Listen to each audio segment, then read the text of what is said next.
Aujourd'hui, j'aimerais adresser une problématique gardée sous silence afin de parler au nom de toutes ces voix humaines qui n'ont jamais été entendues. Aujourd'hui, je veux parler de l'avortement, soit la plus grande tragédie des droits humains auxquels le monde fait face à l'heure actuelle. En effet, il n'y a aucun autre acte de violence qui tue plus de gens à chaque jour en Amérique et à travers le monde.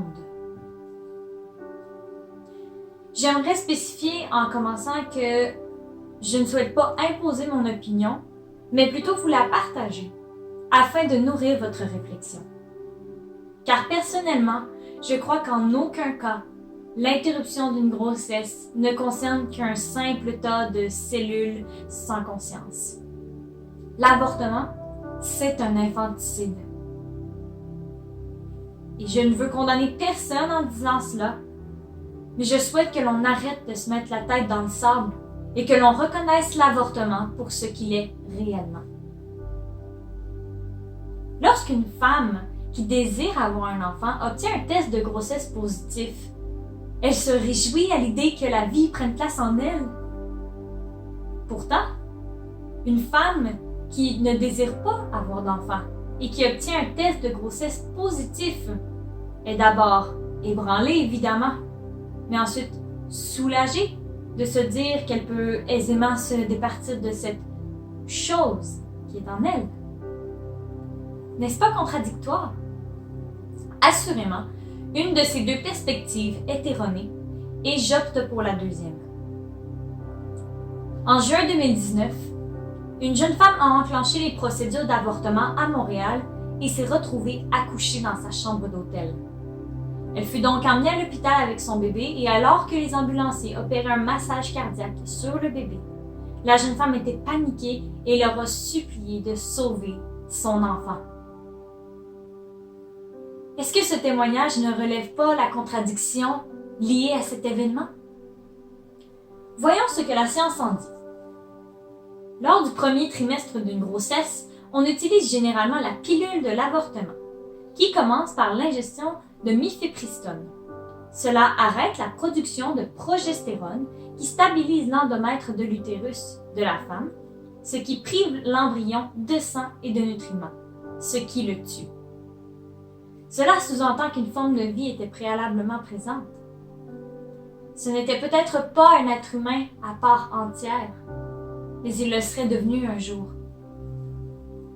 Ensuite, la femme prend une dose de misoprostol qui cause d'énormes crampes, des contractions et des saignements abondants afin de forcer l'éjection du fœtus hors de l'utérus de la mère. C'est ce que rapporte le docteur obstétricien et gynécologue Anthony Levantino.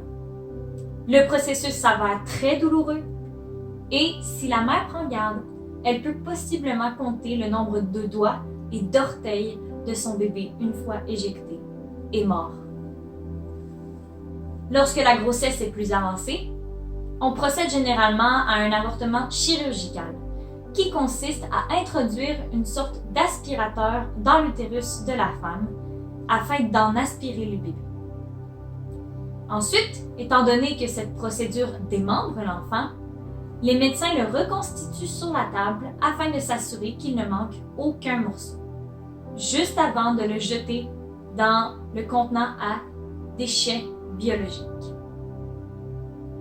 C'est ce que rapporte un jeune étudiant en médecine qui a assisté à une de ces opérations.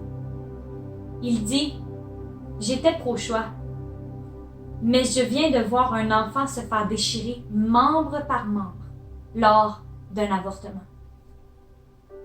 Est-ce vraiment ainsi que l'on considère la vie d'un être humain non désiré? Comme un vulgaire déchet biologique? N'est-ce pas dégradant et infime pour une si belle et petite chose dont le cœur avait commencé à battre depuis la 4e semaine de grossesse, qui suçait son pouce et soupirait depuis la 8e et 9e semaine et qui depuis environ une semaine avait développé des réflexes? Peut-être n'a-t-il pas ressenti de douleur, mais son instinct de survie était suffisamment développé pour qu'il essaie de sauver sa vie.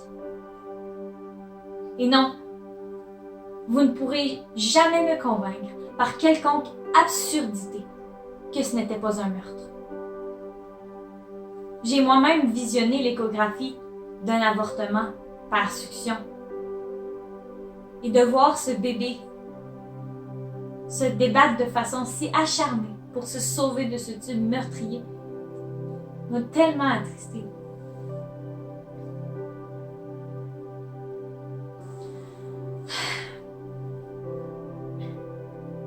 J'ai ressenti tellement de douleur en assistant en direct à ce meurtre silencieux que je ne me suis jamais rendue à la fin de la vidéo.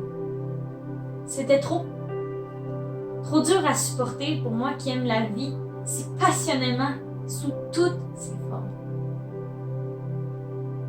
Et comprenez-moi bien, mon but ici n'est pas de militer pour rendre l'avortement illégal ou encore condamner les gens.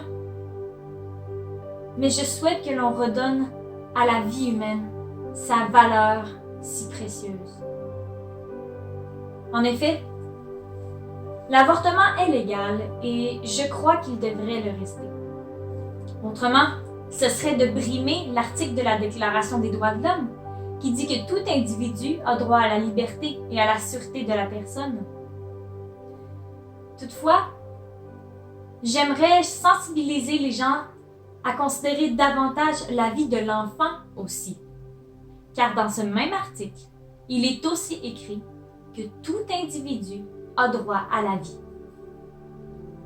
Et même si au Québec, choisir la vie de la mère, en dépit de celle de l'enfant, est devenu légal, je souhaite que les choses changent, sans toutefois criminaliser l'avortement.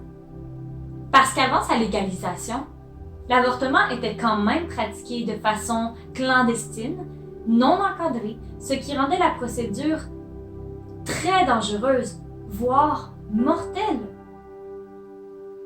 Des sauts ou des coups dans le ventre à répétition jusqu'à éjection du fœtus. Percement de l'embryon avec une aiguille ou un objet contondant. Utilisation de produits chimiques. Ingestion colossale d'alcool ou de médicaments. Ce sont toutes des méthodes qui étaient utilisées de manière illégale autrefois. Et c'est pourquoi, parce que je me préoccupe aussi de la vie de ces femmes en détresse. Je considère que l'avortement devrait demeurer légal, tout en restant l'exception, l'ultime recours pour des situations sans issue, tout comme le mentionnait Simone Veil à l'Assemblée nationale en 1974. À chaque année, on fait des campagnes de sensibilisation et une semaine de prévention du suicide, un autre fléau au Québec. Mais on ne fait pas la prévention de l'avortement qui touche encore plus de gens. Car si on parle en termes de statistiques, en 2016, il y a eu 23 393 avortements, contrairement à 1046 suicides. 23 393 avortements et 1046 suicides. Et comprenez-moi bien, je supporte de tout cœur les campagnes de prévention du suicide. Mais je rêve qu'on mette autant d'efforts pour faire la prévention de l'avortement. Qu'au Québec, on développe une culture qui fait l'éloge de la vie sous toutes ses formes.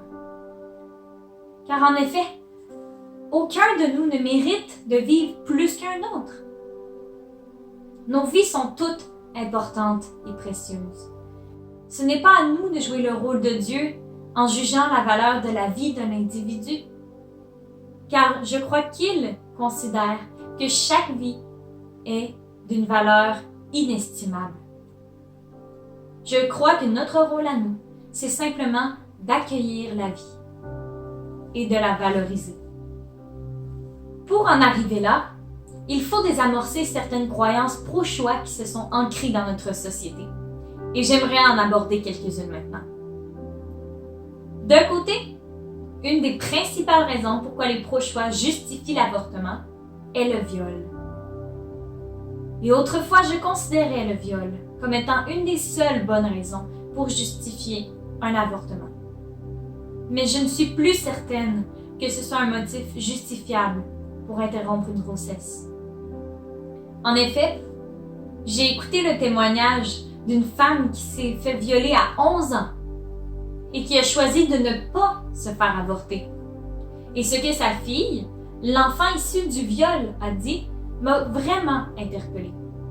Elle a dit ceci: « M'avorter n'aurait pas facilité le traumatisme dont ma mère a souffert. »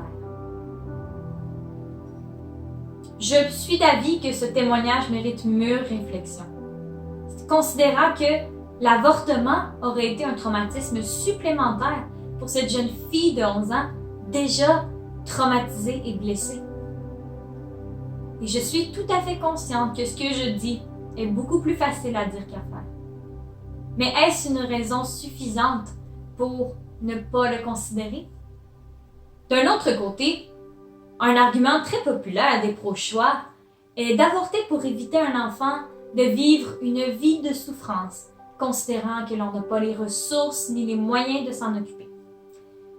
Mais je crois que c'est un argument bidon, car cela justifierait que les pauvres ne devraient pas se permettre d'avoir d'enfants et que seuls les riches devraient avoir ce privilège, alors que je crois que la vie est un privilège auquel tous ont droit.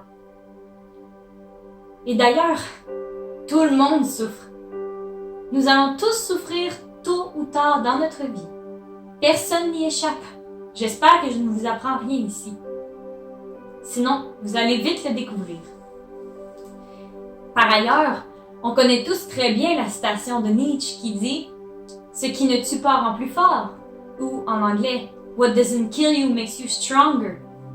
Soit qu'il est possible de même tirer du positif de la souffrance et grandir à travers celle-ci grâce à la résilience. Un autre argument des pro-choix pour justifier l'avortement est que l'humain est uniquement lorsqu'il est doté d'une conscience. Personnellement, je me souviens du moment où j'ai pris conscience de ma vie. J'étais dans la voiture accompagnée de ma mère et mon frère et nous nous en allions à la garderie. Et je me souviens d'avoir eu cette prise de conscience et de me dire en moi-même, OK, je suis Marika, voici mon frère, voici ma mère. Nous sommes dans la voiture, nous tournons le coin de notre rue et nous en allons en direction de la garderie. J'avais environ 3 ans. Ainsi, si on se fie à cette théorie de la conscience, cela signifie que je n'étais pas un être humain ni dans le ventre de ma mère, ni une fois sorti, jusqu'à ce que j'ai l'âge de 3 ans. C'est complètement insensé. Peut-être qu'un fœtus de 3 semaines n'a pas conscience qu'il vit, mais il demeure vivant. Et mon rêve le plus cher, c'est que l'on valorise sa vie, qu'on la priorise à sa juste valeur. Que l'on considère la vie de la mère et celle de son enfant.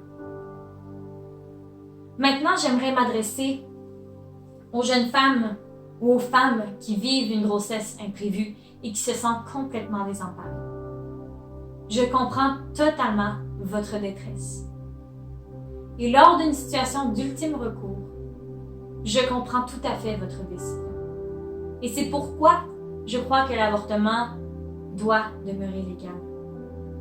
Cependant, j'aimerais nous encourager en tant que citoyennes et citoyens responsables, car l'éducation sexuelle vous concerne aussi, messieurs, à nous protéger lors de rapports sexuels. Car contrairement à ce que l'on peut croire, la procréation et la sexualité ne sont pas deux choses déconnectées. Lorsque l'on fait l'amour, il y a toujours une chance que la vie se fraye un chemin. Toujours. Alors protégeons-nous plutôt que de faire des conneries, avoir du fun et de s'en sauver en avortant, pour reprendre les paroles de Dégénération de mes aïeux. J'ai également une pensée pour vous, mesdames, qui vivaient une grossesse imprévue, mais qui refusaient d'avorter. Je suis totalement consciente qu'il y a très peu de ressources connues telles que SOS grossesse ou encore Option grossesse, par exemple. Mais c'est aussi pour cela que les choses doivent changer. Car l'adoption, par exemple, qui serait quant à moi une des meilleures options pour résoudre le problème de l'avortement, est malheureusement dysfonctionnelle au Québec. En fait, les familles qui désirent adopter un enfant au Québec s'engagent dans un processus qui peut durer plus de 10 ans, alors que ce même processus peut durer moins d'1 an ailleurs dans le monde, ce qui est totalement aberrant. C'est un autre problème aussi présent au Québec qui concerne la vie de jeunes enfants qui sont déjà nés, et qui souffrent de ce système dysfonctionnel, étant trimballés à droite et à gauche par la DPJ, ce qui cause des troubles du développement chez plusieurs d'entre eux. C'est ce que certaines études nous ont démontré. La vie de ces enfants a autant de valeur que la tienne ou que la mienne. Et c'est aussi ça la culture de la vie. C'est de se préoccuper de ces enfants-là et de leur offrir une vie meilleure grâce à un système fonctionnel. En effet, être pro-vie, ça ne se limite pas à un choix personnel face à l'avortement. En 2014, seulement 263 enfants ont été adoptés au Québec, alors que 25 083 autres ont été jetés à la poubelle. Québec, les choses doivent changer. J'ai nourri l'idéal de voir naître une société biophile qui valorise la vie sous toutes ses formes. Si l'on veut arriver à développer une telle culture, le Québec doit se mettre en marche. Il faut faire la prévention du suicide, de l'avortement, de la dépression pour les femmes abusées et violentées, pour les hommes abusés et violentés, pour les enfants abusés et violentés, pour toutes les personnes qui souffrent, au nom de tous ceux que nous aimons. Nous ne sommes pas tous travailleurs de la DPJ, ou médecins, familles d'accueil, ou travailleurs sociaux, mais nous pouvons tous contribuer au changement à notre façon. Faisons notre part. Soyons une société biophile. Prônons la vie avec un grand V. Hashtag Je suis pro-vie. Merci.